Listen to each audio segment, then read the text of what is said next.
What's that? Huh. Radio. What's going on with that radio?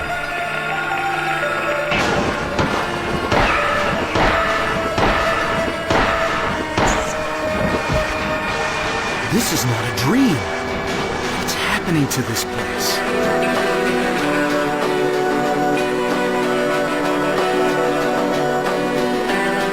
Welcome to Now Playing Podcast's Silent Hill Retrospective Series. Mom!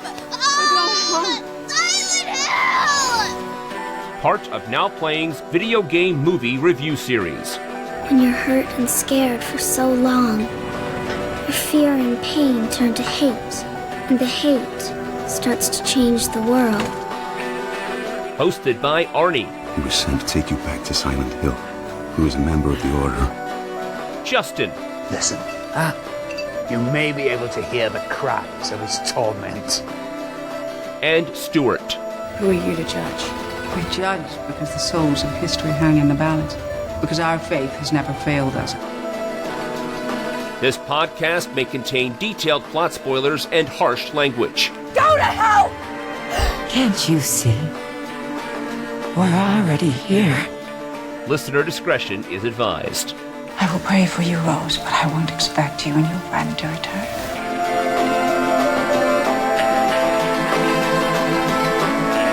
Today, we're discussing Silent Hill, starring Radha Mitchell, Sean Bean, Laurie Holden, Deborah Cara Unger, Kim Coates, Tanya Allen, with Alice Krieg and Joelle Ferdinand. Directed by Christoph Gans. Actually, the movie's pretty goddamn noisy, to be honest. It was cacophony. But this is the Now Playing co-host who's burning for you, Arnie. And Stuart.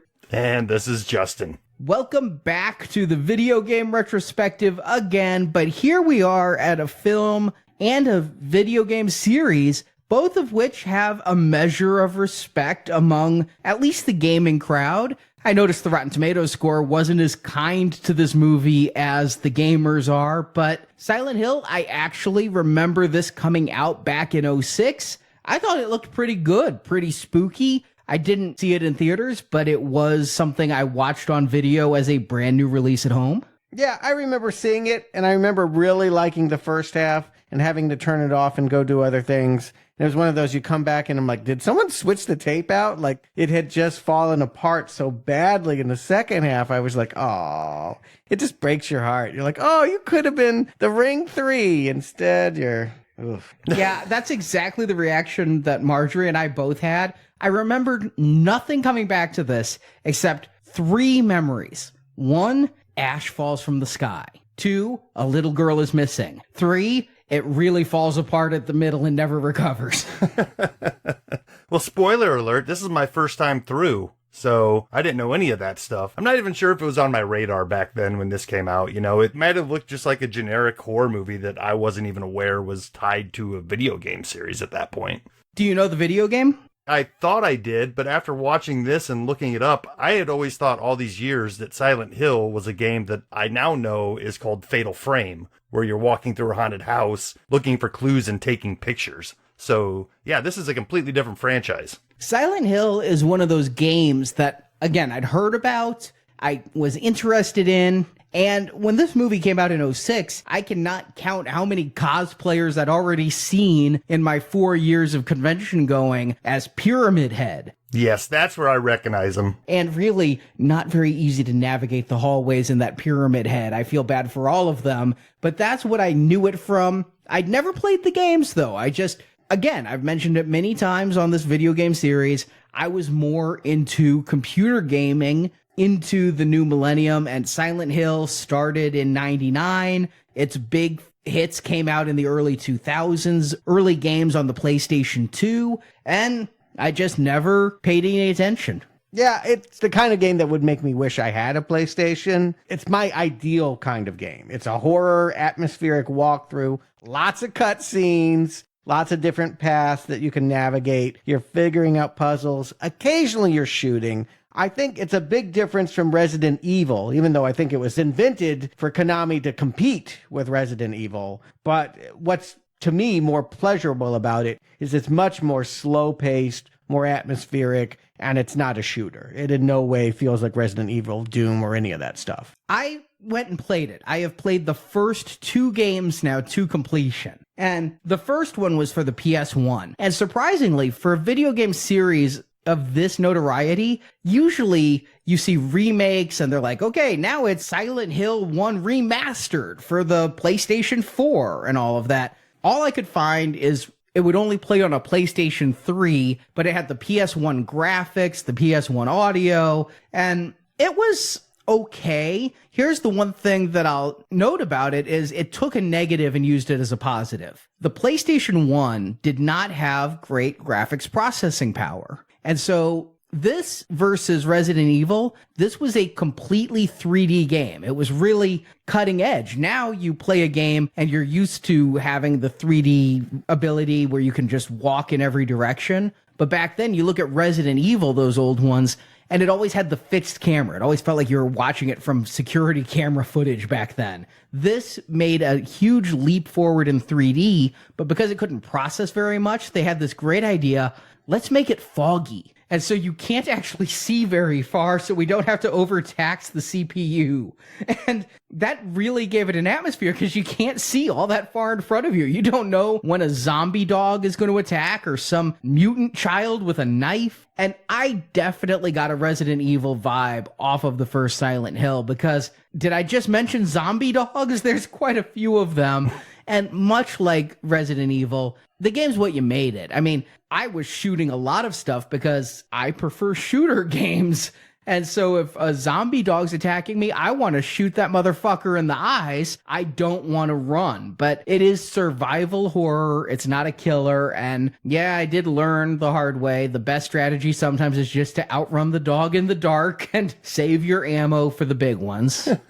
In adapting this, they did take a whole lot from both the first 2 games. They got the Pyramid Head from the second game, but the storyline they get from that first 1999 game. It's almost identical. They replaced the main character from that game, Harry Mason, and now here it's Rose instead of Harry. But yeah, it is so similar that I was kind of shocked. And I'm wondering if they did that because Radha Mitchell looks a whole lot like Naomi Watts, and The Ring had already hit. The remake was very big, and the setup is very, very similar to it. The only credited screenwriter is Roger Avery. It was then rewritten by Christoph Gans, the director, and Nicholas Bukriff, who I don't know. But they actually wanted to change to a woman, they said, because they saw Harry as a very feminine character. He's not very aggressive. The thing Silent Hill intentionally brought to the table against Resident Evil, you're always playing one of those stars people. You're playing a military or pseudo-military person who's trained. They wanted you to be an everyman. Your aim sucks in the game. Even if you're good at gaming, the character cannot aim. If you run, and let's face it, it gets boring to walk around a map all the time. I'm always in favor of having every character in every game run. In this game, if you run, your character's not really that fit. He gets out of breath and has to like stop and go. But essentially, he is just looking for his daughter in the game then, right? Yeah. Okay. As this movie, you're on vacation with your daughter Cheryl, not Sharon. But yeah, a phantom girl appears in the road, you swerve, you crash, you wake up in this foggy town, and you got to go around and find her. And of course, I'm thinking about this as a human adult. My child is missing. I must drop everything and find my child. In the game, my child is missing. I must find 3 keys in the house with the doghouse in the front, and I must use the 3 keys to unlock this. And then I must search for the medallion that I put in the clock tower, and then I must play the piano keys in the right order. Wait, where's my fucking kid? It is mostly a puzzle game, and I will not lie, I'm not a fan of puzzle games, especially when there's this stupid-ass riddle. First flew the greedy pelican, eager for the reward, white wings flailing. Then came a silent dove, flying beyond the pelican as far as he could. A raven flies in, flying higher than the dove, just to show he can. A swan glides in to find a peaceful spot next to another bird. Finally, out comes a crow, coming quickly to a stop, yawning and then napping. Who will show the way? Who will be the key? Yeah, this is supposed to be something I can discern into piano notes. Where the swan and the pelican and the dove are the white keys, and the raven and the crow are the black keys, and it tells me the order. I'm not that kind of gamer. Seventh Guest is about as far as I got. Myst, I hate Myst. So I did play this game, and I fought the bosses and had all that fun myself, and I found my way around the maps, but every time there was a stupid-ass puzzle, all right, where's that walkthrough? I had a deadline to meet to play these games, and I thought it was good. I didn't think it was great, and you mentioned the character's name, Cheryl. The first game has a better development story than it has an actual game. Picture, if you will, the Breakfast Club of game designers. Konami had a whole bunch of losers that every single person on the team was like, they're going to fire me today. I mean, imagine if all of them are Samir not going to work here anymore from Office Space and Michael coming into work at Konami. And Konami's like, I don't know why they didn't fire them, but they're like, you, who has never led a team before, you're in charge. And you are now the silent team, which I wonder if there's a double meaning there, like, shut the fuck up, guys. Yeah. I would suspect that. Go make this game. Make Resident Evil is what they really were told. Just go rip off this thing that's really popular right now. And it sounds like they did to a point, but then because they're quirky and weird and dorky, it ended up having its own character and flavor. And it was to its betterment that it was made by outsiders. They really specifically looked at things that it really felt in Now Playing's wheelhouse. I mean, you mentioned the original daughter was named Cheryl. Now that's with a C, but it was named after Cheryl Lee. They wanted Twin Peaks and they wanted Dario Argento. They actually had a character in here named Asia and another character that was whatever Dario Argento's mother's name is. And then when translating it for the US, the people at Konami were like, those are too unusual of names. We're going to use more common names.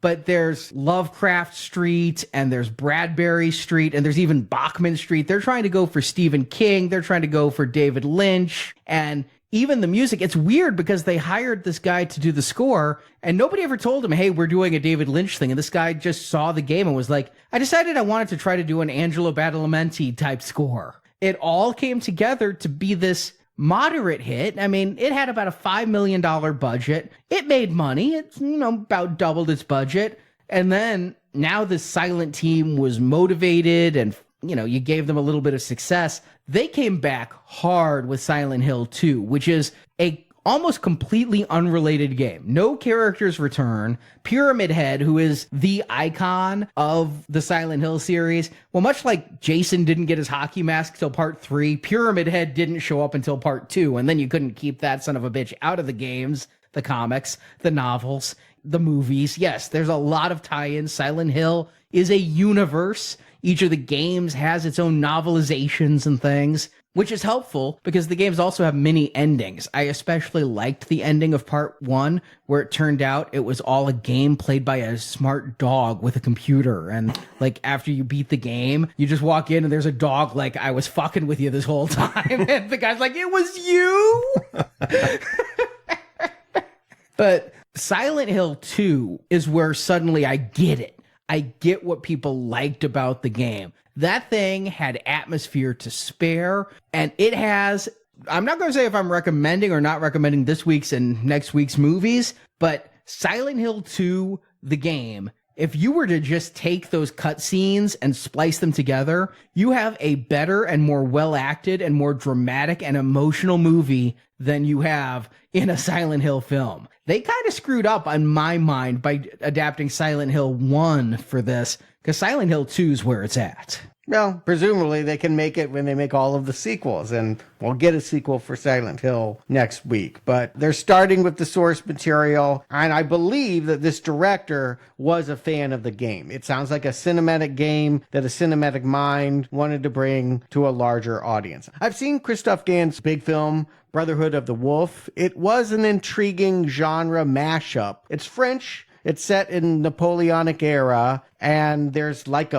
well, they think it's just a beast, but it ends up being a werewolf killing people in the countryside. It's not unlike American Werewolf in London, only it's in France. So it's an American Werewolf in Paris? I've seen that film. It's not that, for sure. It's got its own flavor. I can't say I loved it, but I thought it was really unique, and you would want to see more from a mind that created such a film. So I can understand why they give this guy a whole lot of money. This movie had $60 million, I believe, for the budget, and that is, for a horror movie, I mean, you're rolling in clover. It was his passion. What I've learned between this and Super Mario Brothers and Street Fighter is so many times the people who get awarded the movie rights to these games are the ones who want it and like spend their own money to fly to Japan. Well, apparently, Gans tried for 5 years to get Konami to give him the rights to this film. And finally, he sent a video interview to them explaining how he wanted to adapt it and how important the games are to him personally. And so they finally gave him the rights in 2004. So I guess he really loved that first game, as according to the stories he tells, before there was a Silent Hill 2, he was already wanting to make Silent Hill 1 the movie. He got the rights in 2004, got Pulp Fiction co-writer Roger Avery to sit down with him and write what they planned to be the first in a series of Silent Hill films. Yeah, Pulp Fiction, that, admittedly, Roger Avery's involvement in Pulp Fiction has probably been exaggerated over time, but I don't know why you would get that guy for a project like this. Interesting choice, but sure, it sounds really unique. You got $50 million. All of a sudden, you're like, you mean I could get the Oscar winner to co-write this? Let's do that. Yeah, having too much money might have been part of that as well. Well, Arnie, you played all the games. Let's get into this movie. Give us a plot. Radha Mitchell and Sean Bean respectively play Rose and Christopher De Silva, a married couple with adoptive daughter Sharon, not Cheryl, but Sharon, in the most needless change ever to occur, played by Jodelle Ferland. Sharon has repeated nightmares and sleepwalking episodes, and in her nightmares she shouts out, "Silent Hill!" Oh, boy. And home. Wonder where she's from. Sharon phone home! Silent Hill! Thanks to Google, Rose realizes Silent Hill is a small town and decides to take Sharon there despite Christopher's objections. As she drives into the town, she sees a small girl cross the road. She swerves to miss the girl and loses control of her car. And when she wakes up, Sharon is missing. Rose goes into the town of Silent Hill, which is deserted. A coal mine fire ruined the town 30 years ago, and ash still falls like snow in the town. Rose is met by motorcycle cop Sybil Bennett, played by Laurie Holden, who tries to arrest Rose, but Rose escapes the cop and goes to the school looking for Sharon. Well, despite looking like a ghost town, Silent Hill is actually kind of populated by this whole big cult led by Christabella, played by Alice Krieg. This cult believes in witches and burns them when they're found. And one such witch was Alessa Gillespie, a very young girl whose mother Dahlia, played by Deborah Kara Unger, gave her up for sacrifice. Christabella and her people started to burn Alessa, but Dahlia stopped them at the last minute, and the rescue of the burning girl is what caused the coal mines to be set on fire 30 years ago. Alessa survived the fire, but was full of rage and third-degree burns. So her anger became burned Alessa, while her remaining goodness became a baby, Sharon, which is who Rose adopted. Ouch. The brain is just hurting. But okay. Sure. Wish I could do that. Could I just, create Evil Stuart to go watch the rest of Uwe Boll films? I'm pretty sure it is Evil Stuart that's watching the rest of Uwe Boll films. Well, the two girls reunited, Alessa and Sharon, become one girl again and use razor wire to kill all the cultists. Not by hand, but it flies around magically. Yeah, more of an old-fashioned barbed wire, not even razor wire.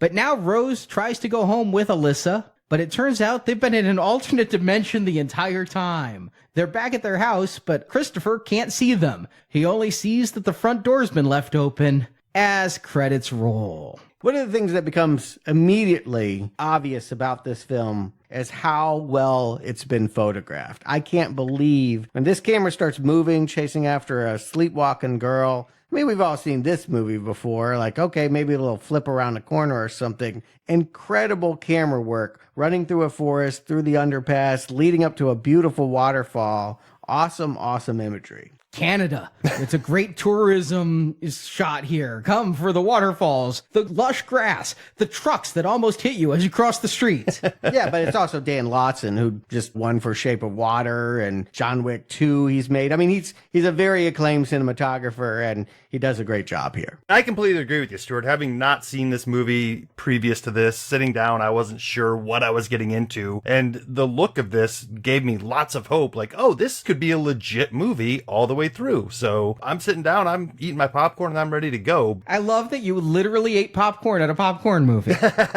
Hey, you got to do what you got to do. But the first thing to hit me is, wow, are these the shittiest parents in the world? I mean, they make it clear that this has happened many times, so they have yet to come up with any sort of plan to, like, sleep in shifts or put some internal locks on the house so this kid doesn't go sleepwalking across an interstate every night. Leash. Something. Pet crate. Yeah, Rose is going to come up with, well, she says Silent Hill. I found this town in West Virginia. We'll drive there. I got a better idea. How about a latch? You know, like, that's all you got to do. Just lock the door, and it really won't matter where she wants to go. One thing that I never knew until researching this film was, do you guys know what Sean Bean is famous for? Dying in the most movies ever. That is actually, yes, that is it. It's like this big thing that Sean Bean dies always. There are like montages of him dying hundreds of times. Huh. And so I see Sean Bean crossing the street. I think he's going to be knocked out almost immediately by that truck. I'm aware of that meme too, you know, because I know Sean Bean from Game of Thrones. He was one of the main characters early on. And died. And that's where that meme kind of got some feet, and I'm right there with you, Arnie. I'm like, oh boy, here we go. Sean Bean's a goner. He wasn't even supposed to be in the movie as much as he was. They finished the script, and basically the husband was left here at the beginning, and they sent it to the studio, and the studio's like, we're not making this movie. The movie has no men in it. And so they went back and added all of Sean Bean's subplots. But he really does look like one of the most ineffectual, worst adoptive fathers ever he's saying that we need to medicate her. And I don't know how their marriage is, but a marriage can't be that great if the conversation goes, I want to take our daughter to this weird town. No, I won't. I'm going to sneak away with the daughter. Well, I'm going to turn off your credit cards. That's a pretty dick move. Which raises an issue for me right away, because they stopped to get gas. They couldn't get gas. They continue on. Did you notice where they stop? They stop at like this gas station diner, right? Yep. But yet there's this giant blue neon sign that says tattoos and body piercings. So it's a tattoo body art gas station diner full of old people. Hey, that doesn't sound like such an uncommon mix. There are some weird way stations in America. I've stopped at a few where you could get a lot of things done all at once. Hey, I'm cross country. I need some gas and a Prince Albert. Have you ever been to Shucky's? It sounds very much like Shucky's in the South. But I'm just wondering, they made such a big deal about her not having money and whatnot, and they never take care of the gas situation. She drives all the way home on that one tank of gas. She found out she couldn't pay after she filled the car up. I didn't think somebody was going to come out there and siphon the gas back out to repo it.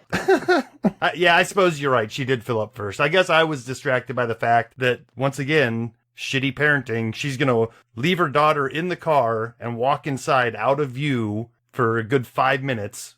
So, well, she may never have driven much further. I mean, we'll discuss whether she ever goes much further. She is looking for the town of Silent Hill, West Virginia, and this is the neighboring town that, if you freeze frame the web information that she had been scouting, you can read. It's all there. Someone took the time to write it. This is where everyone was evacuated after the fire in 1974. There was a big coal fire, and everyone that survived, and there were hundreds that died, but the survivors now live in this town. So she's close. She wants to know how to get to the final destination. They still have signs up, conveniently, helpfully, pointing the way, but it's not a town that you can get to anymore. They've just decided to close off the roads and let it burn. the cop who saw this lady and her daughter suspiciously leaving a gas station catches up with them on their way to Silent Hill, pulls them over,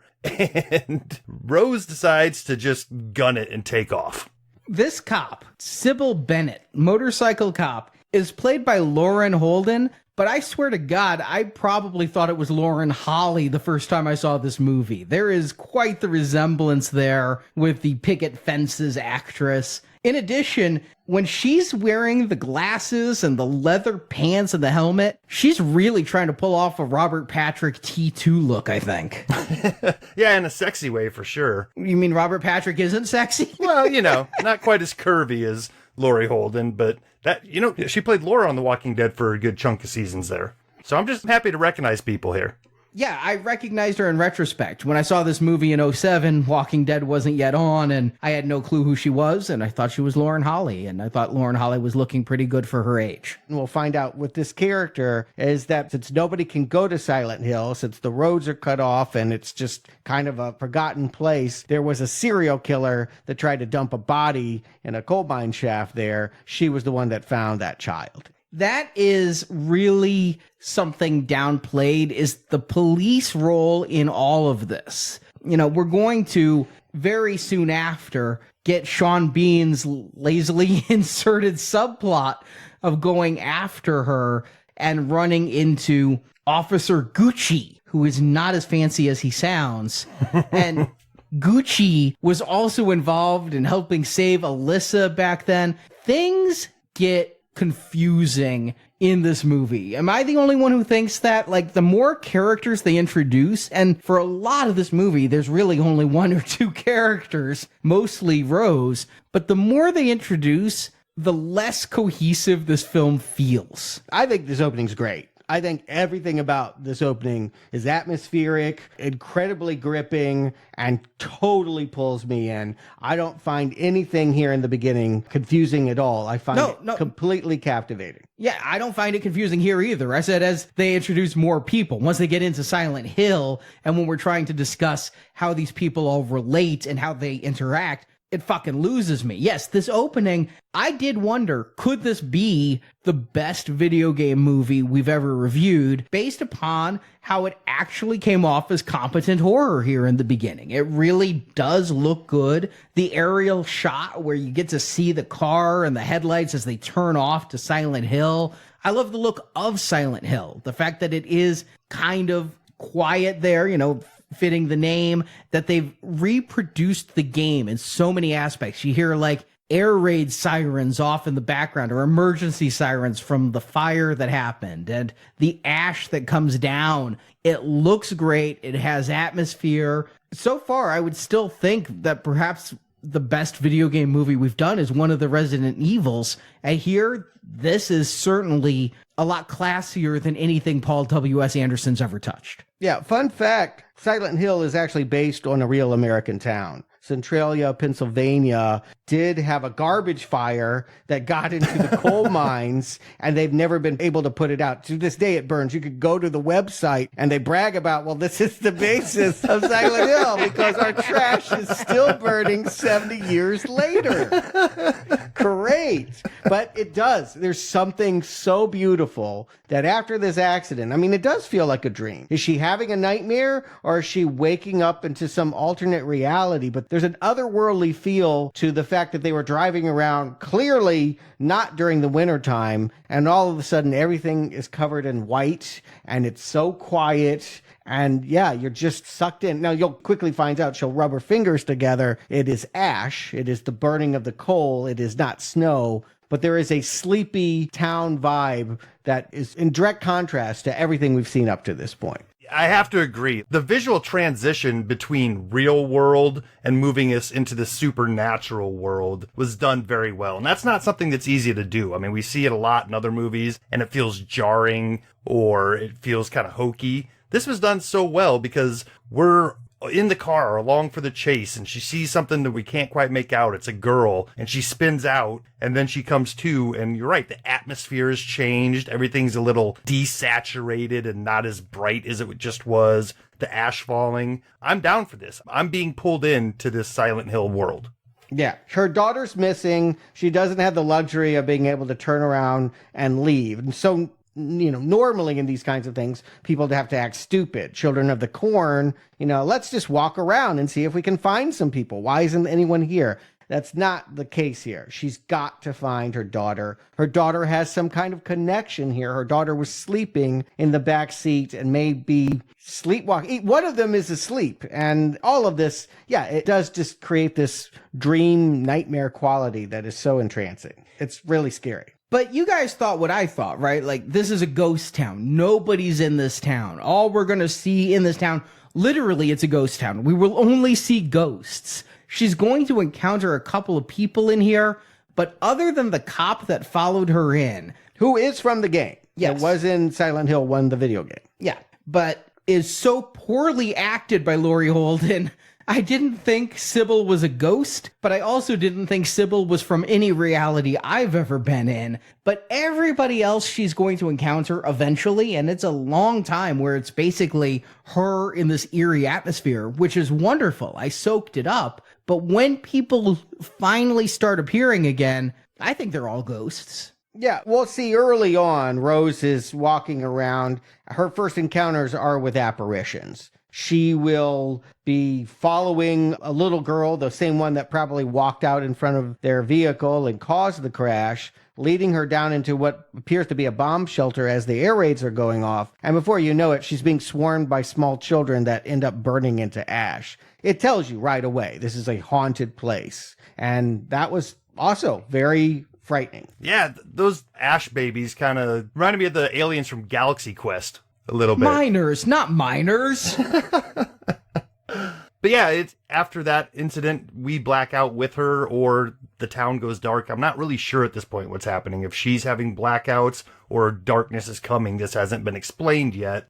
In the game, this is how the game starts, is you spin out, you're in the game, you actually have to go chasing after where you think your daughter is. You're found by these cherubic evil child things with knives. They kill you in the game, which makes you wonder how much of this is all happening. Is it all like a Jacob's Ladder thing? But then after they successfully kill you, you wake up in a diner with the cop Sybil, who's then like, oh, I rescued you at the last minute. And that's kind of what I thought they were recreating here with that blackout, is we wonder after those children get her, is that when she's suddenly in this alternate reality? We're going to find out at the end that she is not in the same dimension or reality or something as the rest of us. Right. Can she come back? She'll take a walk and see, and the road that she got here on has been demolished. It is now replaced by a giant cliff face, and there is just no way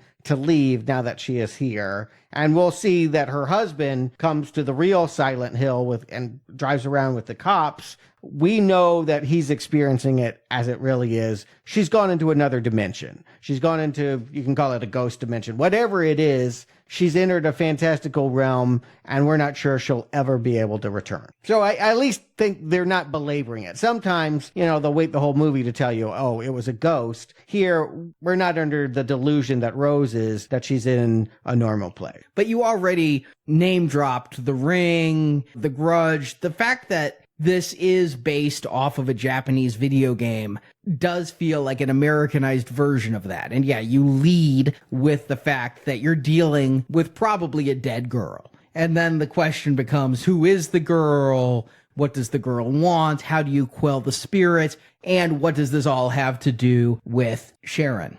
Right, so in very much a video game style, we find ourselves wandering, not necessarily aimlessly, but not necessarily with a goal in mind, through old hallways and upstairs with noises in the distance, so you never get this feeling that you're alone. There's a nice ominous creepiness to the ambiance in the background this whole time.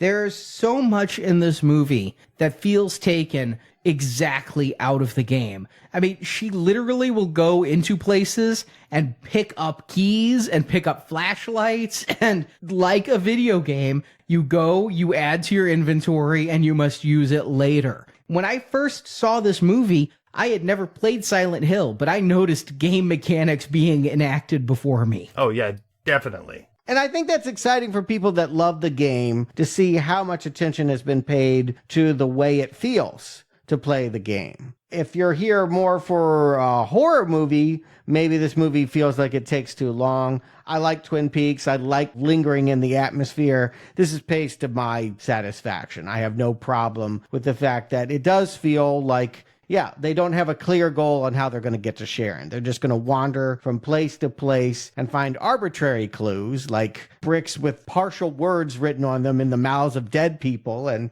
have to figure out where that is to find the next MacGuffin. But it's a breadcrumb trail that leads to some pretty random places. The one thing that undercuts this for me, though, is the CGI ghost creatures. It's 2006. It's a $50-60 million film. When you see the burning children and things and they just turn into ash, it is a cool design that they don't have the tech or the money to realize in a frightening manner. And nothing undercuts horror more in my mind than an obvious, it's not really their CGI creation. I can agree with you, but at the same time, if the atmosphere is doing its job and we're not quite sure if we're in some sort of dream state, a lot of that can be written off as just not knowing what we're looking at. But yeah, reality is the technology's not quite there for these effects, and that can pull you out of it.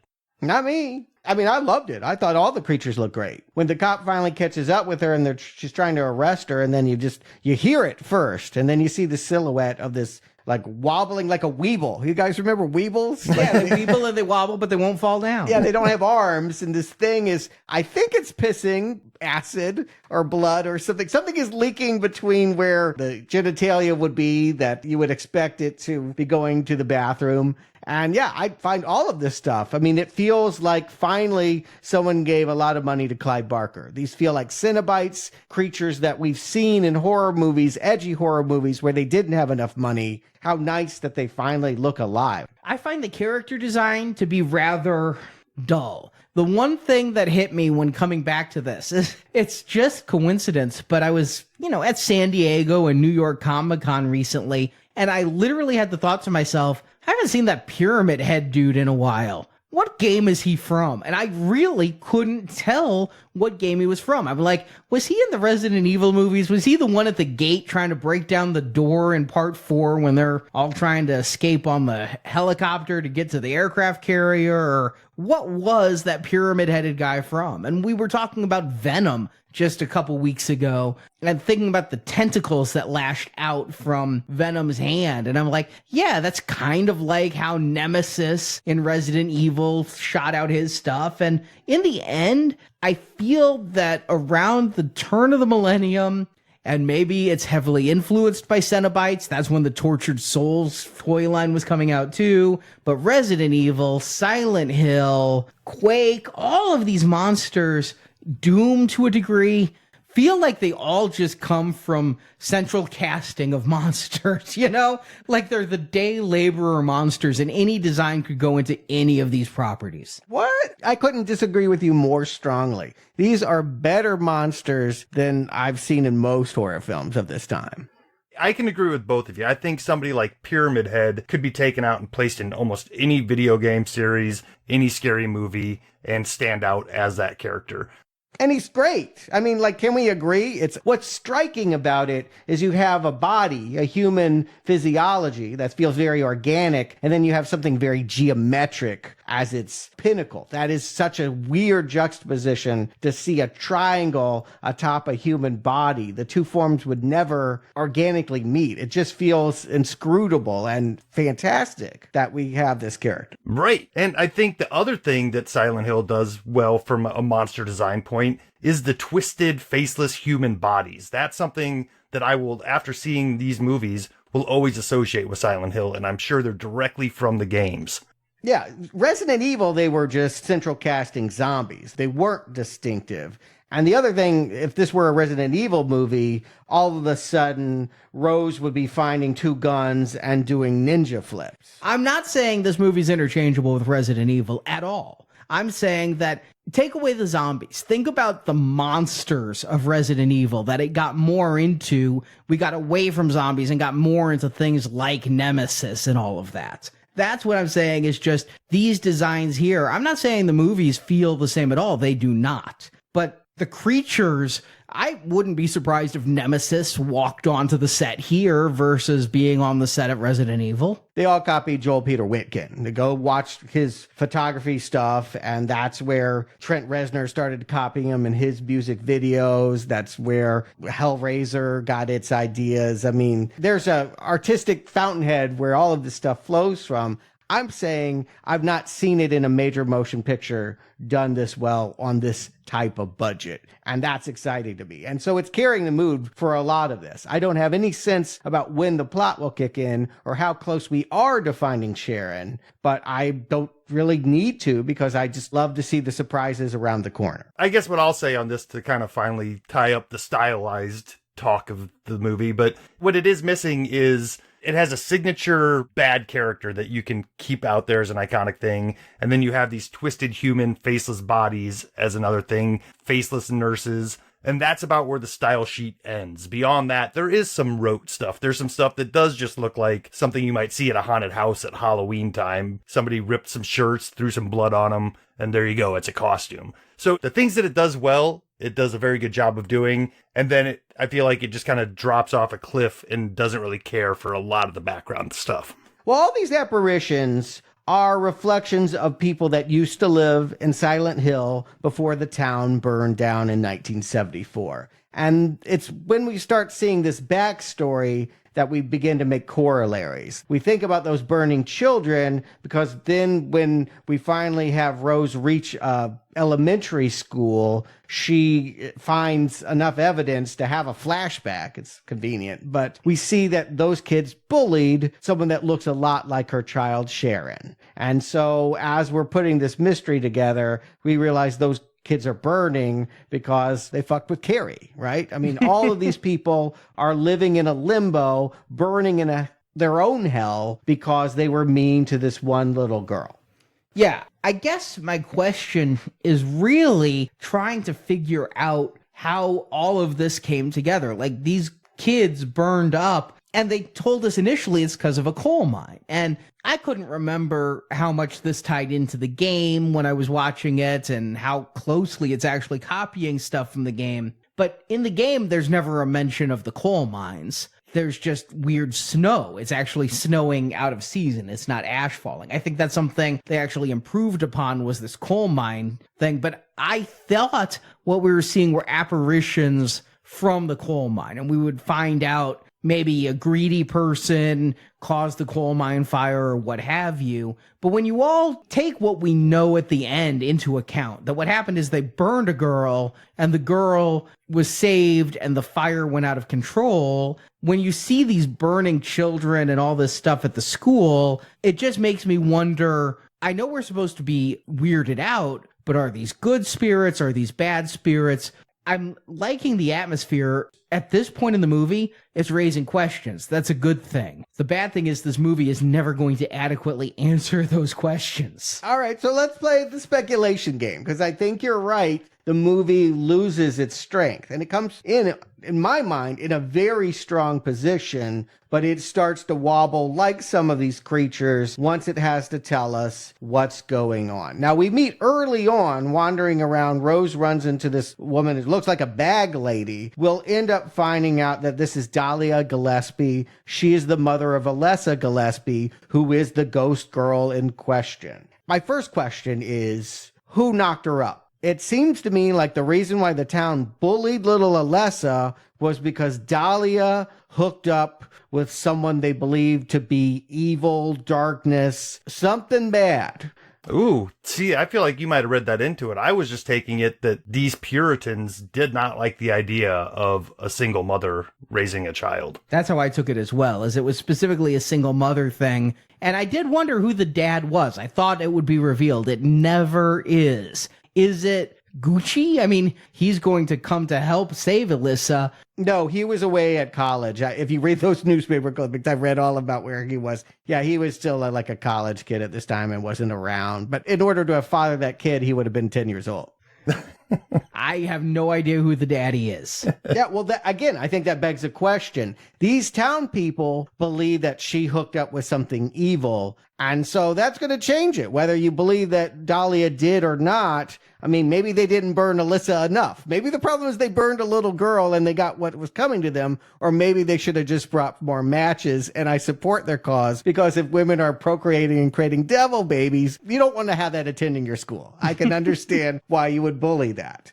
But the next confusing thing is, it's implied that this child was sexually assaulted by Colin, the janitor, at the school. Rose will eventually make her way up to this bathroom stall, and we'll see a guy that's been crucified, tied up in barbed wire, artistically contorted in a way that seems like, I'm going to punish you for what you did. Colin couldn't be the father of Alyssa, right? He sexually assaulted Alyssa. That's how I took it. And that wasn't at the behest of the rest of the town that wants to burn Alyssa. Like, yeah, we just want to throw her in a pit of coals. How dare you sexually assault her?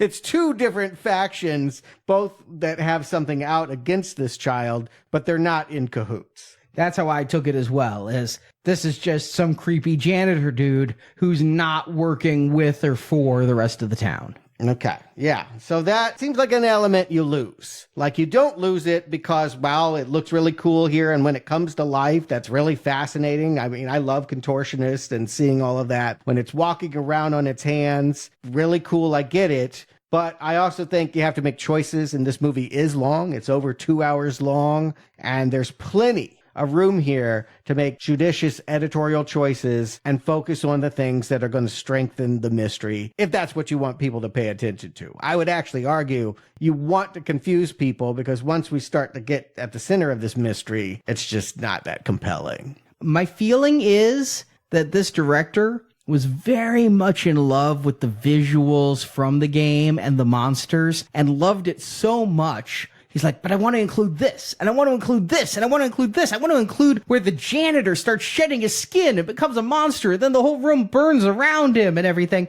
What does it have to do with the story? He molested the girl, so that's good enough. He has too many toys in the toy box, and yet doesn't quite know the rules of the game. Yeah, with this being over 2 hours, there is stuff that needs to be cut. And I can live without this scene. I can see why they would do it for the cool atmosphere, the bathroom with the stalls and everything. But I also think that maybe there is a little bit of a story element in there, because at this point, we think that Alyssa is the main villain, the main bad guy here. And this kind of paints it as, oh, well, she might be a sympathetic character. Something happened to her that maybe that drove her to being bad. So at that very base level, there could be something there. I never thought Alyssa was bad, at least not in this first half of this movie. I thought that she might be under the control of something evil. She might be possessed or something. The fact that she's not running towards her mother, but always running away, we assume for much of it that this is Sharon under the control, possessed in some way. And then we'll end up finding it's much more confusingly split in half in a way that makes absolutely no physical sense to me. But let's table that till later. This is around the same time, once the janitor comes alive and Rose has yet another run through dark hallways, where we do come face to face with Pyramid Head. He's dragging that sword. He's swinging it through here. I think this is a really compelling scene. I think this is really great. It hooks you. When you don't understand, it doesn't matter, because you are so captivated by how frightening everything is in this realm. I would call this the last great scene of the movie, when Pyramid Head is reaching in and stabbing through and trying to reach his hand in and grab at the people in there. After I played Silent Hill 2, I appreciated Pyramid Head a lot more as a character, the way he was used in that game. In that game, I don't want to spoil it. I actually think everybody should go out and play Silent Hill 2 without knowing much. But in that game, Pyramid Head is an avatar for a person's own guilt and punishment. Right. Yeah, I assume the reason why he doesn't have a face is because we're not to know he represents a character in the storyline. Yeah, and At no point do they take off Pyramid Head's face in game or movie and go, oh my God, you're so-and-so. Mm-hmm.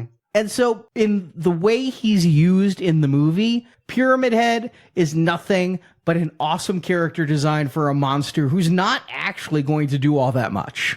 And I'm not even clear if it's just one Pyramid Head or multiple. I mean, it seems like he keeps popping up, or they keep popping up. Well, what I would say is he's dragging this phallic sword around. There's a question about who Dahlia slept with, and maybe there's something evil. I'm assuming he is the original evil. I'm assuming that he is the thing that has been plaguing this town for centuries, that they've always been fighting, and that he is the father of Alyssa and Sharon. But that doesn't really play out in the rest of this story. And he doesn't do a whole lot more in the rest of the story either. I would have expected him to be, and again, I'm going back to Resident Evil Nemesis, the way Nemesis popped up throughout the movie or the game, and then at the end you really had to defeat Nemesis. It was the final thing. Here, Pyramid Head's going to show up a couple of times, and he's just there because he looks cool. Yeah, which is enough. I mean, I've definitely recommended movies where it just looked cool and that's all that there was.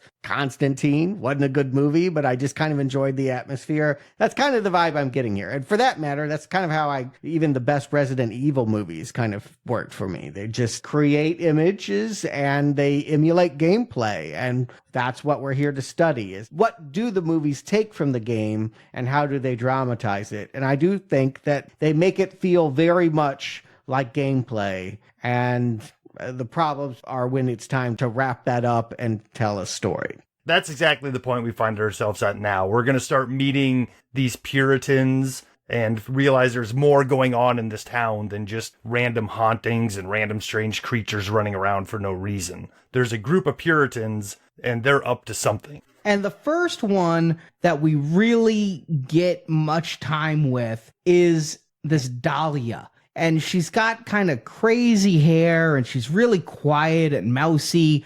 Did either of you think she was real? Because I'm like, okay, this is obviously a ghost of some sort, some kind of spirit. As far as anything at this point, these are real people. These are people who can and eventually will be killed. But I thought they were all incarnations of spirits of people who died in the coal fire. Well, we can talk about that later, but for the purpose of where we are in the movie, she is different than the things that we've seen up to this point in the town, in that she is human looking. And she's a castaway, that we will find her at the Grand Hotel being pelted by rocks by Anna, who is living in the church and bragging about how much she loves Christabella, her mother. And so we get the sense that we know Dahlia, again, mothered this phantom child. We know that child was bullied, and it seems like her mother is getting the same treatment. My questions always revolve around, well, was it deserved?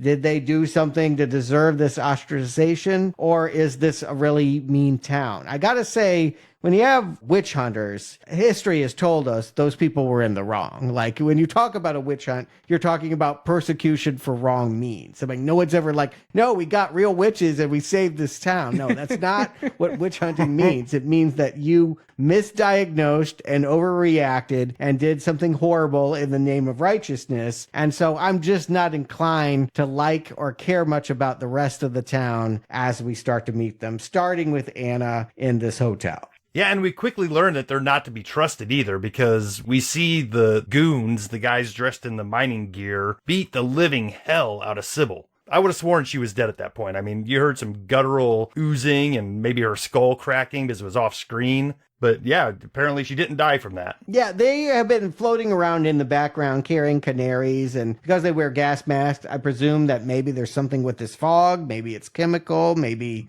it's unhealthy, and they know something that Rose and Sybil don't know. And I thought maybe, again, ghosts from the past. These were guys who burned up in the fire, hence why they have the canary, because you'd have the canary in the coal mine. And when they wear masks like that, they feel like perfect bad guys from a video game, right? Anytime you wear a mask, that means you don't have to draw extra faces. And so you can just have a whole bunch of masked dudes attacking. Again, completely shocked that these are quote unquote people. Yeah, that they're depersonalized. We didn't assume that these are the townspeople of Silent Hill. I do think they are the ones that burned up, but I don't know. It gets so muddy towards the end, I don't even want to try and untangle it. But yeah, they are stuck in this limbo where they continue to live out their lives as if nothing ever happened, as if there never was the 1974 fire, and they're just afraid of what the darkness will do to them. We'll find out that they have to run from this grand hotel and seek shelter in the church because literally dark spreads like an ooze all over everything, and wallpaper peels and ash. Whenever the ash starts floating upward, you know something awful is about to happen. Well, yeah, you just got real close to unraveling the entire story there, Stuart. These people are dead. They did die in the fire, and they are literally caught in limbo. Are they? Yeah. What they're trying to do is make a sacrifice to hell so they can go to heaven, not realizing that that door has been shut. They are in their own limbo hell. Is it? I got none of this out of this movie. I didn't get that second part. I didn't know what they hoped to accomplish. But yes, this felt very much like a Land of the Dead where they were still processing their dramas of the living. But then we'll talk about Dahlia, but she remains dead but doesn't go with them and whatever. The point is we have two mortals that we're hoping to find their way back with Sharon, who we've had no clue of. We realize now every time we've seen a little girl, it has not been Sharon. It has been her twin, Alyssa, this maybe wrongly persecuted little witch who we will find out was semi-consensually given to the hotel staff to burn. Like that is where they tried to burn her, in the Grand Hotel. Like in the ballroom? Like, is there a room for that? Yeah, it's the room behind the painting. They find it not by trying to move the painting. I always thought this was a little rude of Rose. If she sees a painting as like, let me cut it open to find the door behind it. Couldn't you just try lifting the frame, moving it? Maybe I'm just a little sensitive because of what Banksy did recently, but come on, do you gotta shred the art? Yeah, it's an art of a witch burning. So, like, if you're trying to hide your secret room where you burn witches, maybe, I don't know, a nice landscape might be a better cover story. But room 111, that was where it happened. They actually rented a hotel room and like, we're going to burn her here. The hotel staff didn't have nothing to say about that. I kind of assumed that the hotel was in on it. I got a kind of an overlook view out of this hotel. Again, there are cracks that are really starting to appear in the logic of this. If you're going to burn a witch, we all know you take it to the town square and you do it right there in public or in a courtroom. Like that, everyone needs to participate. It needs to be a mob mentality that persecutes a small child. But the way they have it here, it's like she got raped by the janitor. Her mom like went to go get help and they were like, okay, well, let's burn her. Strange. And they're like, okay, yeah, sure. She felt guilty about it, but yet she still let it happen. Right. She didn't fight enough. I didn't think she knew until the very end that that's what they were going to do with her. You know what? I don't even know what they were going to do with her. This has become so garbled. But yes, you get the sense that the mom regrets not fighting for her daughter, and that was her sin. Not that she ever was going to strike a match and participate in her immolation. The way I took it, and this movie goes beyond nebulous into pissing me off, confusing. I thought she was like, okay, here, take my daughter if you think it's best, and then really just regretted it as she saw them start to burn her. Right. And so this is where we meet Christabella, and I just kept worrying about like the hairstylist on this movie. That's probably where all the money went. It was like, we need more wigs, crazier locks. All the women characters here, they need to be hair done by Hurricane. It's just ridiculous. But Christabella is like, oh yes, we know where the beast lives, and it's in another room in some other building. And this is always fun in a video game. You want to have an expansive world where there's so much to every nook and cranny you want to look into. For a movie, it's like, well, couldn't we have just made it the hotel? Like, do we have to go somewhere else? Do we have to have such a lingering, dawdling narrative?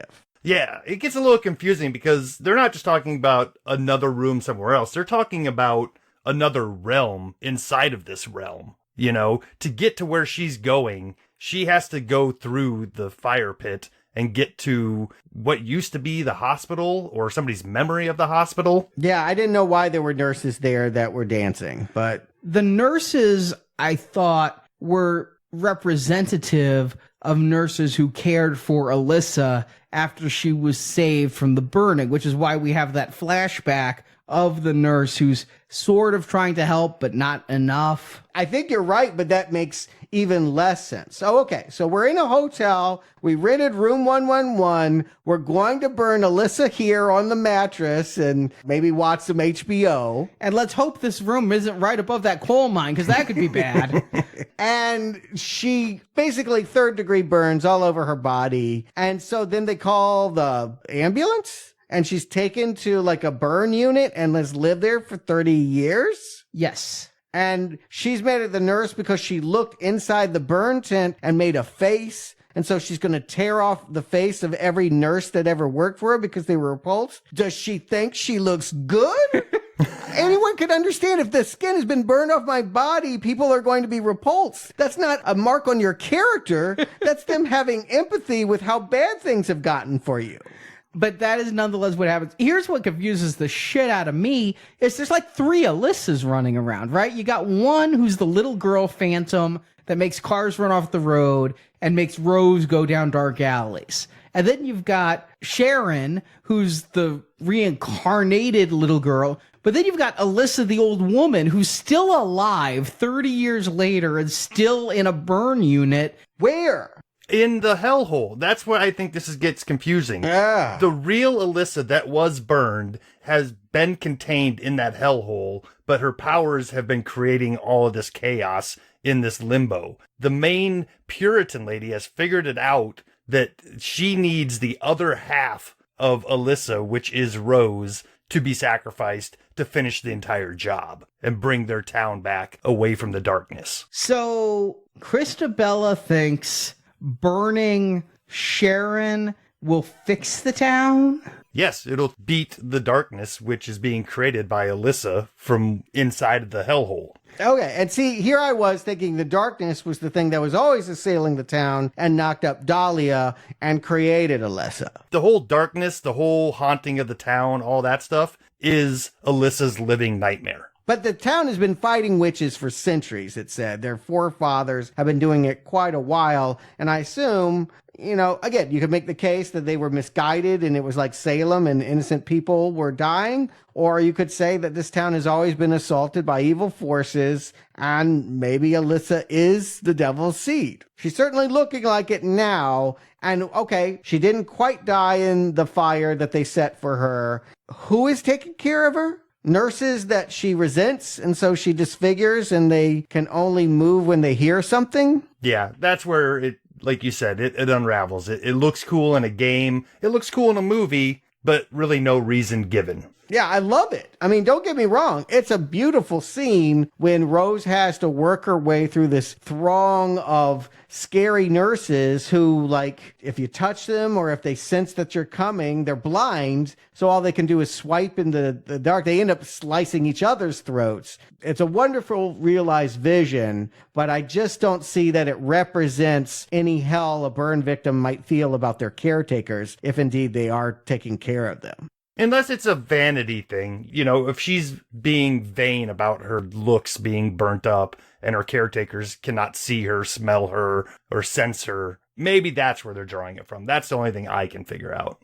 Okay, maybe that's what it is, but eventually Rose will reach this room and get this big data dump about how she is going to fulfill Alyssa's plan to step into the church. She's not allowed to go into the church, and I guess they're not allowed to come into her hospital ward. And so they've been fighting each other in close proximity, but the mechanics of when darkness can come and when they can strike back are not clear. But what we know is evil Alyssa has gone into Rose's body, possesses her now, and she's going to go and both save Sharon, her real adopted child who is good, and she's going to kill as many of Christabella's throng as she possibly can. I'm so lost while watching the movie this time. All I get is Christabella bad, mainly because it's played by Alice Krieg, who is just playing it primeval. She was the board queen, among many other villains. Yeah, I know her from Thor she was the doctor in Thor the Dark World. And Oh, yeah. so I was watching this and she comes on. I'm like, oh, that's Alice Krieg. And Marjorie just looks at me like, who? Alice Krieg. She was in Thor. I got her autograph at a horror con once. That's all I can say.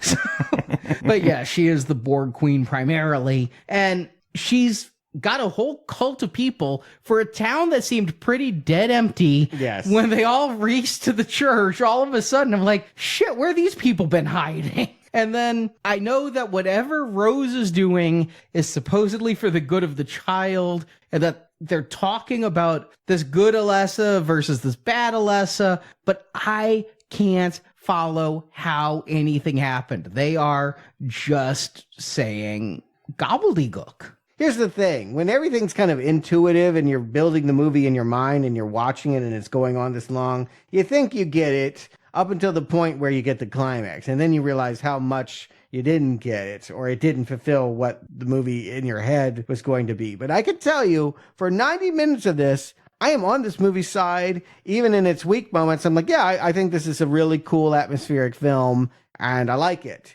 And then when they got Jodelle Ferdland in that, again, that awful wig, and she's supposed to be scary and hissing these things about how she's going to make everyone pay, I'm like, this is the worst Children of the Corn movie yet. Yeah. You stayed with it a lot longer than I did. Pretty much the moment Alison Krieg and her cult came in, I realized I was lost as to who these people were and what their motivations were and why they wanted to burn the girl. I'm still not 100% sure why they want to burn the girl to begin with. They weren't in limbo at that time. They wanted to originally burn Alessa because they believed she was a witch. And during all of this time, they've never been shaken of that belief. They're kind of right. Yeah. If the child is going to come out of the ground with giant barbed wire tentacles and rip people in half, I don't know if she's a witch or not, but I'll burn her.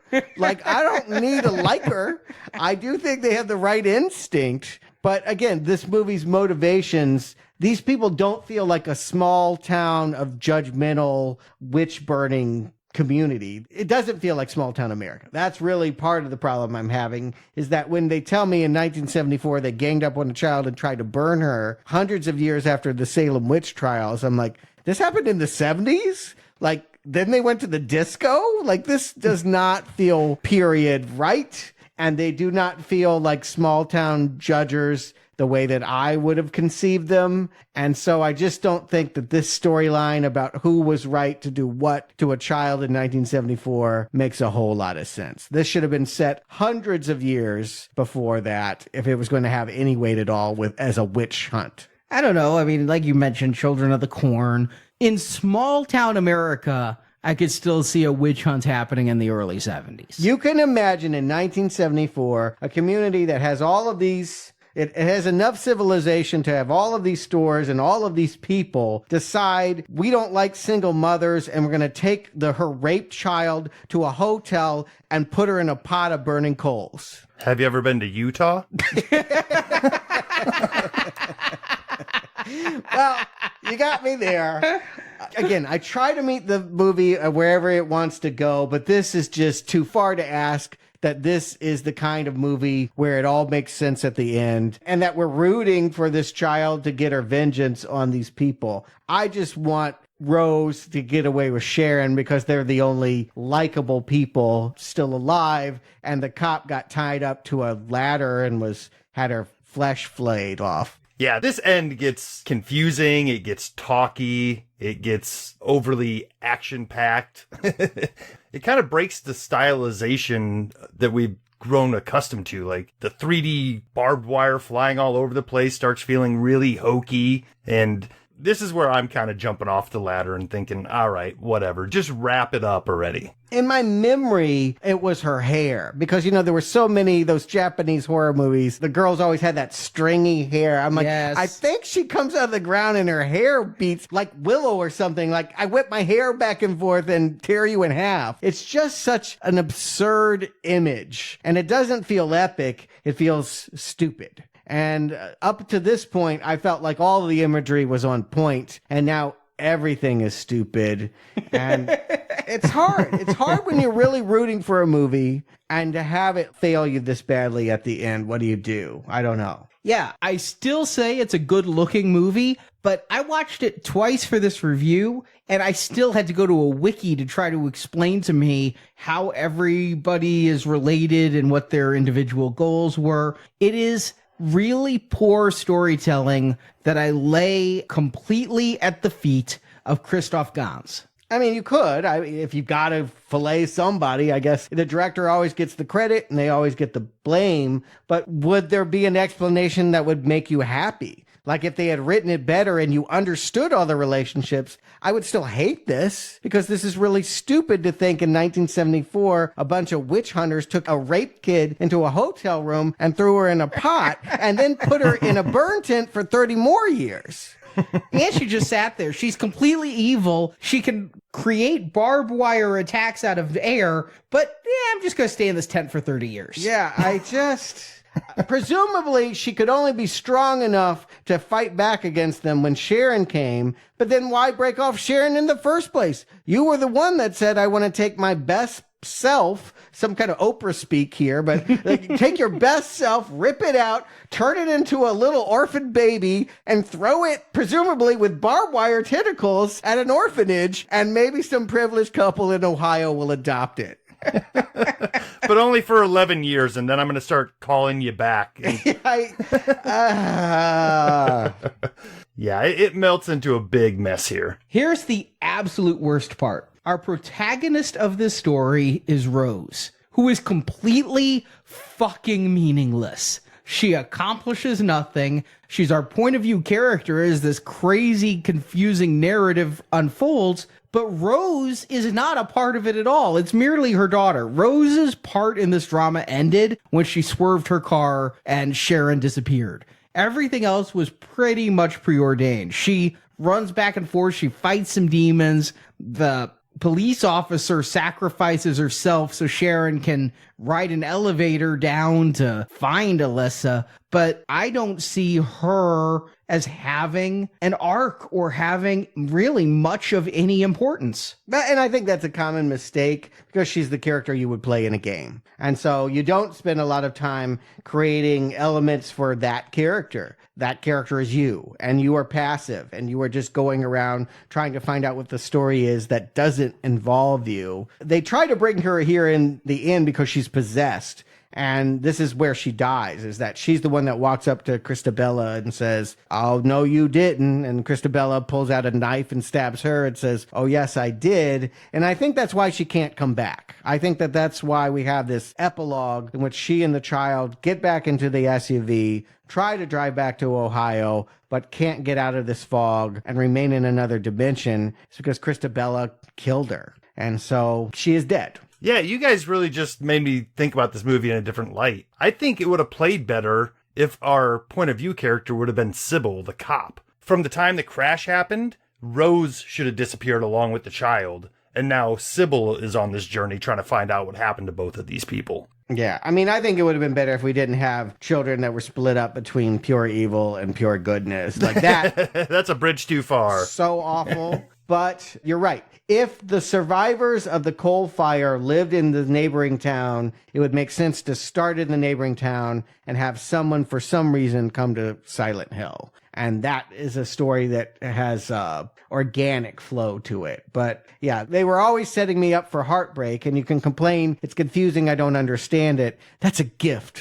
Because if you were to understand it, you'd hate it. I hate it because I can't understand it, and what I do understand of it is fucking stupid. But you know what? David Lynch, you don't understand things, and they still have the power to scare you. But once you explain everything away, horribly dissatisfying storylines. And I think, again, I want to shut these doors. I don't want to ask why. I just want to appreciate the imagery that this movie gave me, because that's all it has to give. And then this ending, I mean, we didn't talk too much about Sean Bean and Gucci and their little subplot of trying to investigate and Gucci taking part in the cover-up. I mean, Gucci kind of knows what's going on. Yeah. He was living in the town when it happened, and so he has the cover of, I was at college, I didn't know they were going to take this little girl and burn her in the hotel room. But yeah, he has scars on his hands, and he knew that they had mistreated her, and chose to live in close proximity. He's just as haunted by it as anyone else here. As I understood it, he helped Dahlia rescue her from the fire, right? He was one of the ones who started the coal fire by accident. Yeah, that's how his hands were burned, because he reached to open the doors with the metal handles, and that's how his palms became burned. But the coal fire is... Did Alyssa set it, or did he create it by allowing her to escape? Or does it matter? Don't know if it matters, and I don't believe it was answered. Yeah. Somehow, because she wasn't burned right, the coal fire began. That's all I can tell you. I guess it's more dramatically satisfying than, oops, we were burning some trash and it got out of hand. The true story. Actually, I think that's what they would tell you. We were burning some trash, this witch. I do like the scene where Alyssa comes into her own. When the razor wire starts flying and everybody who never should have been in this movie in the first place is taken out, it still looks good and is kind of satisfying to see them all go down so easy. It makes me wonder, again, like you said, Stuart, why did Alyssa send away the part of herself that apparently was powerful? But it is nice to see Alyssa take control, put the smack down.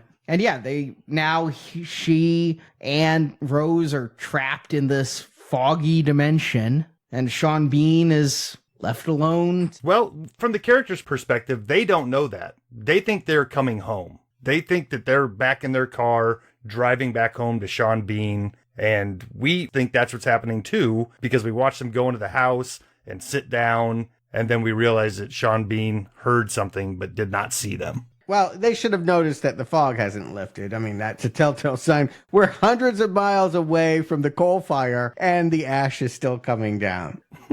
Yeah, it was a twist that you could see coming from the second they started setting it up, but yes. So, Justin, Stuart, do you recommend Silent Hill? Justin. This is tricky. I mean, sitting here, we talked about how good looking this movie was and the atmosphere that it set early on. I was pulled in. I was given hope that I didn't think I was going to have coming into this movie. So to have that pulled away midway through and then wrapped around me and thrown into a pit of fire by the end, it makes it that much more bitter going down. If this movie would have been middling and, just kind of boring from the get-go, I probably wouldn't feel so betrayed by what they set up. So not being a fan of the game, there's really nothing here visually for me to be like, well, at least they did this and they showed me Pyramid Head guy and stuff like that. I'm not taking any of that stuff as a fan and giving the rest of the movie a mulligan because of it. Maybe if I had played the game, I could do that, but at the end of the day, what I watched was a half hour of a movie that had a good setup and then an hour and a half of just kind of boring jibber jabber that kind of fizzles out. So yeah, it's a not recommend. It's not a complete garbage fire, but I won't be popping it back in. Stuart.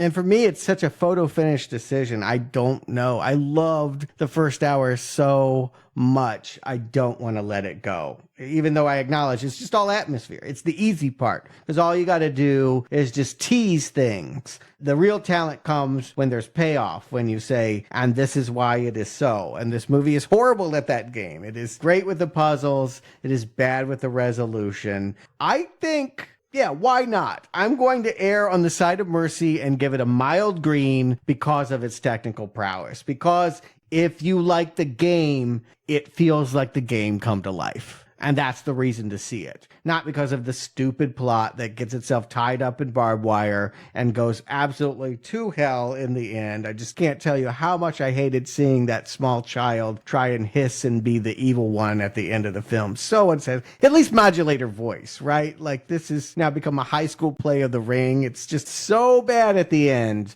But if I were to count the minutes that I enjoyed myself and compared it to the minutes where I hated it, it would be a lot more enjoyment than hate. And so I'll be generous. I know it's bad. It probably doesn't deserve it, but I will say mild recommend for the adaptation of Silent Hill from video game to screen. And I get where you're coming from, Stuart. Part of me is flabbergasted that you'd let this movie slide when it is so obviously narratively disappointing. Yeah, no argument. But when I was really thinking about it, I'm like, It falls apart, I think, a little bit later than Justin said it did. I don't think it's 30 minutes in. When Dahlia's wandering around, I'm okay. When Alice Krieg shows up and I'm trying to figure out, are these all the same woman in different forms? What the hell's going on? Same wig. I thought it was actually possibly the same actress in different wigs.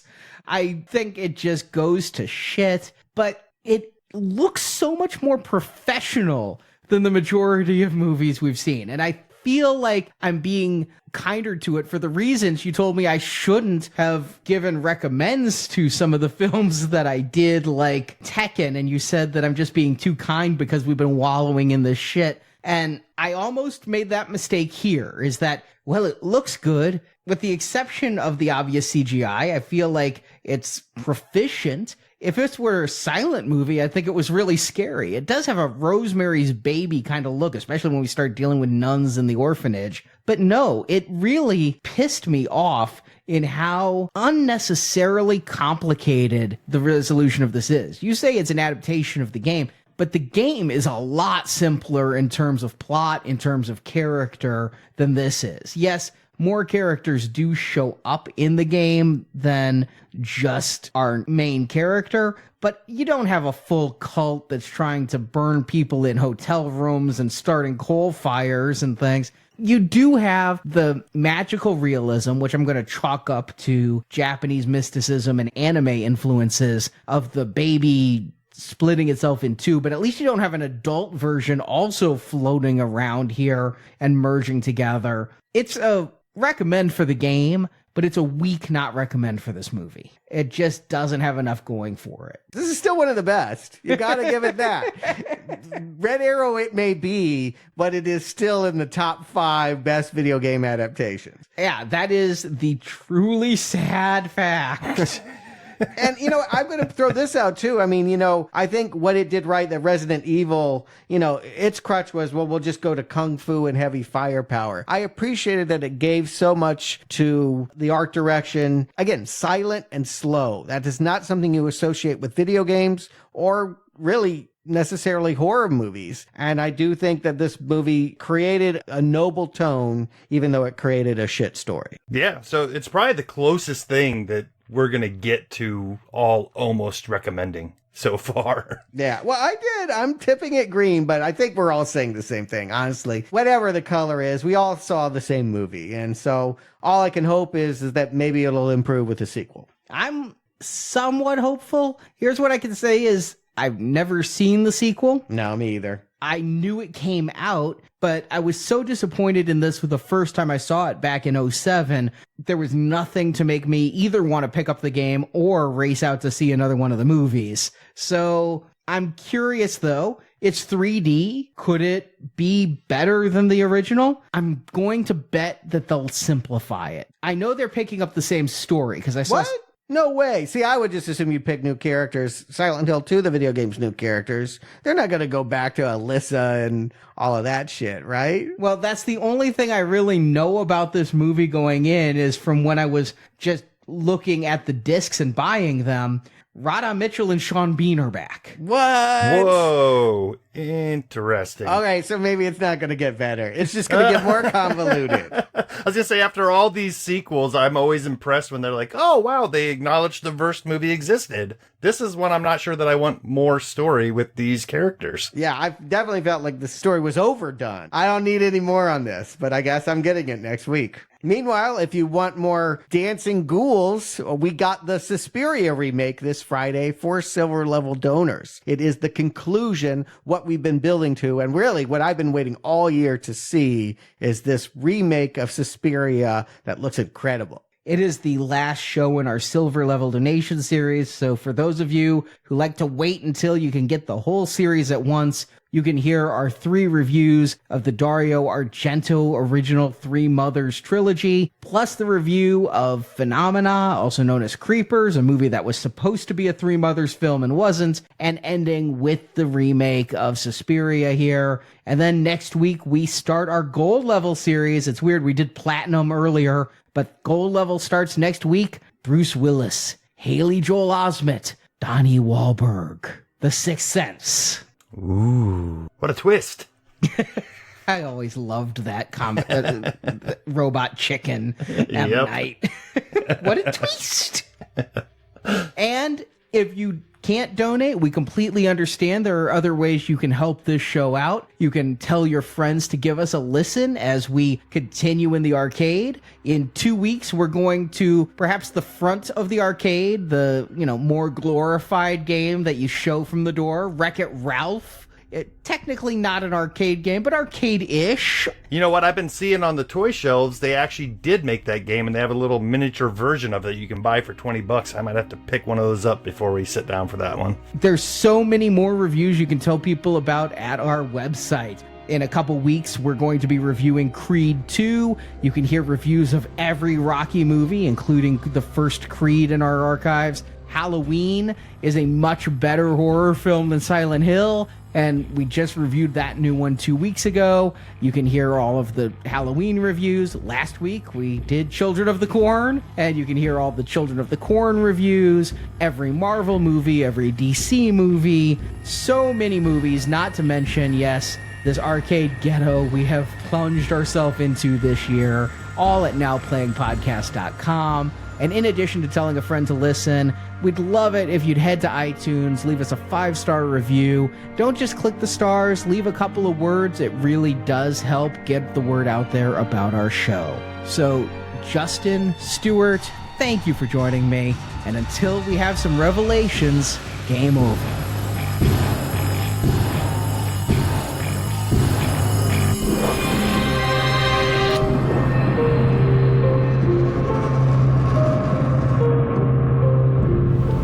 Silent Hill. These were good people. Most of them. Some might say deserved it. Thank you for listening to this episode of Now Playing Podcast. We hope you've enjoyed the show. You're kind of funny. You're pretty fucked up, but I don't know. I think you're goofy fun inside. Goofy fun. That'd be nice for a change. Come back to NowPlayingPodcast.com each week for another new movie review podcast. You burned in the fire that you started, and nothing can save you, because you're already damned! Also at our site, you can find hundreds of other movie reviews, including Star Wars, A Nightmare on Elm Street, Independence Day, the Avengers films, Back to the Future, Batman, Superman, The Fast and the Furious, and more. Another one will come. This is the place of lost souls. Now Playing Podcast is a show without any sponsors or ads. We rely on support from listeners like you to keep Now Playing operating. There is nothing you can do to save him without damning yourself. I don't care. Just tell me what you know. You can donate to the show and, as our thank you, receive bonus podcasts. Over 150 bonus movie reviews are available to choose from on the Now Playing Podbean page, including Alien, Night of the Living Dead, Jurassic Park, Ghostbusters, Indiana Jones, Lord of the Rings, Psycho, Troll, and more. Why'd you cut off the cards? Look, Chris, that's not going to stop me from taking her there. Find a full list of available bonus shows at nowplayingpodcast.com/donate. I'm not okay. I need your help. Please. Please, hurry. You can also join the Now Playing patron campaign through our Podbean site. Patrons of $10 or more get a new exclusive movie review every month, plus even more perks, including one where you can pick a movie for our hosts to review. Find the details on our website. I'm trying to help you. Stay back! Why? Because I didn't know who I was working for then, but I do now. If you want even more Now Playing reviews, place your order now for the first Now Playing book, Underrated Movies We Recommend.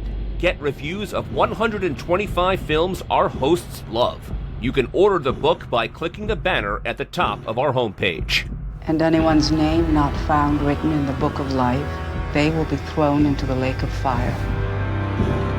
You can follow Now Playing on Facebook and Twitter, where we post announcements of new episodes and where the hosts post movie mini reviews. Links to our social media pages are available on our homepage. Do you Facebook? Nothing like that? Fuck Facebook. Now Playing Podcast is produced by Arnie Carvalho. You created this nightmare. Everyone has a different nightmare in Silent Hill. I am there. Now Playing's video game retrospective series is edited by Arnie. You're in your own business. Now Playing credits read by Brock. Have you heard a single word I've said? Yeah. Have you heard a single word I've said? The opinions expressed on Now Playing are those of the individual hosts and may not reflect the opinion of Venganza Media Incorporated. You darkened the heart of an innocent, and now you cower in the face of a less's revenge. Venganza Media Incorporated is not affiliated with the motion pictures reviewed or otherwise referred to herein. All movie clips and music included in this podcast are the intellectual property of their respective copyright holders. They are included here for the purpose of review and no infringement is intended. And that's your definition of justice, huh? Many different forms of justice, Chris. So you've got man's, God's, and even the devil's. Certain forms you just can't control. So I want you to go home now to your nice warm bed and let me deal with this town and what has happened over the last 30 years. Okay? End of story. Now Playing Podcast is an exclusive trademark of Venganza Media Incorporated and may not be used without the expressed written permission of Venganza Media Incorporated. All rights reserved. You're under arrest. What? You have the right to remain silent. Why? Anything you say What the can hell be used for? against you in a court of law. Now Playing is a Venganza Media production, copyright 2018, and no part of this show may be reproduced, repurposed, or redistributed without the written permission of Venganza Media Incorporated. Now the dream of this life must end, and so too must the dreamers within it. For over 30 years, they've lied to their own souls. For 30 years, they've denied their own fate. But now is the end of days, and I am the Reaper. And when she wakes up, Cheryl is missing. Sharon is missing. Now that's going to be a problem. Cheryl will be missing this entire film. Sharon has gone missing. I spent like 18 hours playing with Cheryl, and now I have to remember it's Sharon from a 90-minute movie. Just for a little bit. Then you have to remember it's Alessa. It doesn't help that there's Sybil running around here. But Rose escapes the cop and goes to the school looking for Sharon. I wrote that she goes to the school looking for Sybil. I am not having good luck here. I think it's evil Stuart that's making Jacob and I suffer through some M. Night. It's sadistic Stuart at the very least.